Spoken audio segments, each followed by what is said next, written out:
అందరికీ నమస్కారం.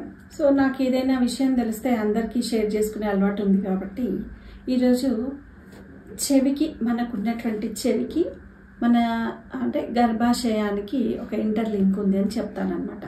అది ఎలాగంటే చిన్నగా ఎక్స్ప్లెయిన్ చేస్తాను. గర్భాశయంలో శిశువు తలకిందులుగా అంటే డెలివరీ టైంకి ఎలా ఉంటుంది, శిశువు తల క్రింది భాగము పైకి కాళ్ళు ఇలా ముడుచుకున్న స్టేజ్లో ఆ పోజ్లో శిశువు ఉంటుంది. సో అదే ఎక్స్ప్లెయిన్ చేస్తాను నేను. ఏంటంటే ఇప్పుడు మన చెవి ఎలా ఉంటుందంటే పొజిషన్ సేమ్ ఇది తల భాగం అండి. ఒక శిశువు పడుకున్నప్పుడు తల భాగం ఇది.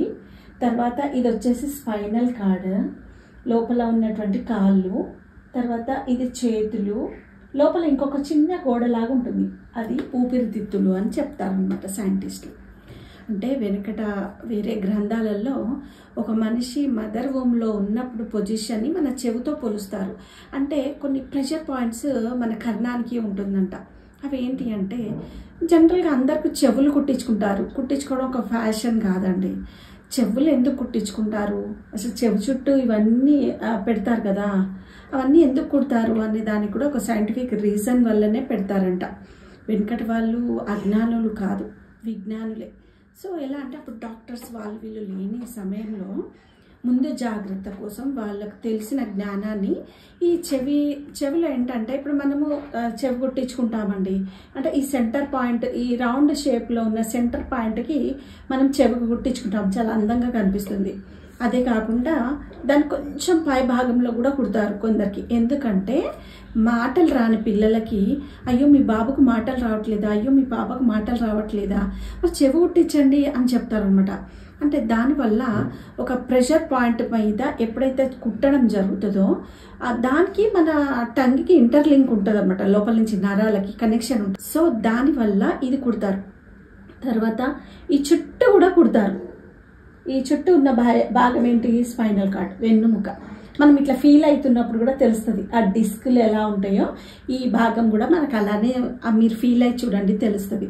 సో డిస్క్కి మధ్యలో అన్నట్టుగా వాళ్ళు కొన్ని పాయింట్స్ దొరకబట్టి ఒక 5-6 ప్లేస్లలో ఇలా కుట్టేస్తారనమాట. తర్వాత లోపల ఒక భాగం ఉంటుందండి, అది గోడలాగా ఉంది అని చెప్పాను కదా, అది మన ఊపిరితిత్తులు అంటే స్టమక్ ప్లేస్ అనమాట. అది ఊపిరితిత్తులు ఉండే భాగం అనమాట. ఆ సన్న గోడ అనేది ఉంటుంది, అది ఊపిరితిత్తుల భాగం అనమాట. అక్కడ కూడా కొందరికి ఇలా కుట్టి ఉంటుంది. ఇప్పుడు మనం విలేజ్లలోకి వెళ్ళినప్పుడు అవ్వలు ముసలి వాళ్ళు ఉంటారు. సో అలాంటి వాళ్ళని గమనించి చూడండి, ఆ సెంటర్ పాయింట్ కూడా కుట్టి ఉంటుంది ఇలా అని చెప్పేసి.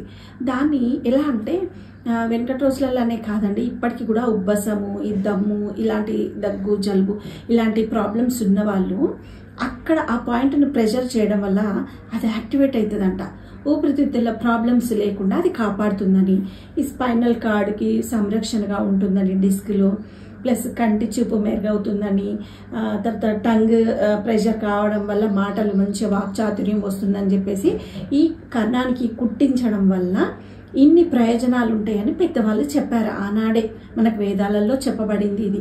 ఇకపోతే ఒక ఆడవాళ్ళని కుట్టించుకోవాలా, మగవాళ్ళు లేదంటే వెనకటి రోజులలో మగవాళ్ళు ఆడవాళ్ళకి ఖచ్చితంగా చెవులకి బంగారు రాగి ఇలా కుట్టించేవాళ్ళు అనమాట. సో ఆ లోహం అనేది ఈ నరాలకు ప్రెషర్ కావడం వల్ల మనకున్నటువంటి మేధాశక్తి కూడా ఎక్కువ పెరుగుతుందని అర్థం అనమాట.